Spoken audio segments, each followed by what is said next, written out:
Hello, ಹೇಗಿದ್ರೆ ಎಲ್ಲರಿಗೂ ನಮಸ್ಕಾರ. ಎಲ್ಲ ಫ್ರೆಂಡ್ಸು ಕನ್ನಡದಲ್ಲಿ ಮಾಡಿ ವಿಡಿಯೋ ಅಂತ ಇರ್ತದೆ.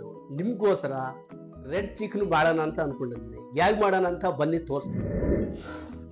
4 ಸ್ಪೂನ್ ಆಯಿಲು, 3 ಈರುಳ್ಳಿ, 3 ಮೆಣಸಿನಕಾಯಿ, ಸ್ವಲ್ಪ ಅರಿಶಿನ, ಸಾಲ್ಟ್, ಶುಂಠಿ ಬೆಳ್ಳುಳ್ಳಿ ಪೇಸ್ಟ್. ಗೋಲ್ಡನ್ ಬ್ರೌನ್ ಕಲರ್ ಬಂದ್ಮೇಲೆ ಆನಿಯನ್ನು 1 kg ಚಿಕನ್ ಹಾಕ್ತಾ ಇದೆ. 2-3 ಮಿನಿಟ್ಸ್ಗೆ ಮಿಕ್ಸ್ ಮಾಡ್ಕೋಬೇಕು. ಈಗ ನೀರೆಲ್ಲ ಬರ್ತಾ ಇದೆ. 50% ಬಾಯ್ಲ್ ಆದಮೇಲೆ 2 ಸ್ಪೂನ್ ಖಾರದ ಪುಡಿ, 1 ಸ್ಪೂನ್ ಧನಿಯಾ ಪುಡಿ, 2 ಸ್ಪೂನ್ ಚಿಕನ್ ಮಸಾಲ. 80% ಬಾಯ್ಲ್ ಆದಮೇಲೆ 1 ಟೊಮೆಟೊ ಮೀಡಿಯಂ ಸೈಜ್ ಹಾಕೋಬೇಕು, ಸ್ವಲ್ಪ ಕೊತ್ತಂಬರಿ.